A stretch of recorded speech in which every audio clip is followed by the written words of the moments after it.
నేను ఈ అస్సాం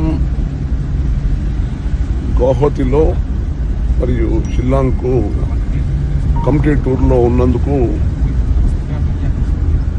మరి మన తెలంగాణ ప్రభుత్వం రాహుల్ గాంధీ గారి సూచన మేరకు మా ముఖ్యమంత్రి రేవంత్ రెడ్డి గారు మరి ఒక విప్లవాత్మకమైన కులగణన చేసి బీసీ చట్టాన్ని అసెంబ్లీలో పాస్ చేయించి కేంద్ర ప్రభుత్వం పంపించడం జరిగింది.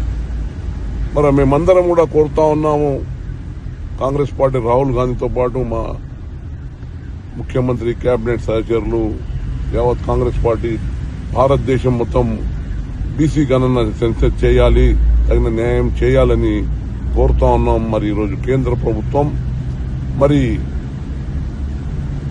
మా కోరిక మేరకే మరి తెలంగాణ రాష్ట్రం ఒక రోల్ మోడల్ గా భారతదేశానికి దిక్సూచి అయింది. మరి ఇటువంటి ఒక చరిత్రాత్మకమైన దీంట్లో తెలంగాణ మా ముఖ్యమంత్రి రేవంత్ రెడ్డి గారి ఆధ్వర్యంలో మరి భారతదేశానికి సెన్సస్ కార్యక్రమం అవుతున్నందుకు ప్రత్యేకంగా ధన్యవాదాలు. కానీ ఈ సెన్సస్ కులగణన అనేది భారతదేశంలో అతి త్వరలో టైం బాండ్ పెట్టి ఎలాగైతే తెలంగాణ రాష్ట్రంలో టైం బాండ్ చేసి బిల్ పాస్ చేయడం జరిగిందో మరి దేశంలో కూడా టైం బాండ్ పెట్టి మరి కులగణన చేస్తే మరి అన్ని నిమ్న జాతులకు మరి సామాజిక న్యాయం దొరుకుతుంది. మరి ప్రత్యేకంగా ఈరోజు చాలా సంతోషంగా ఉంది.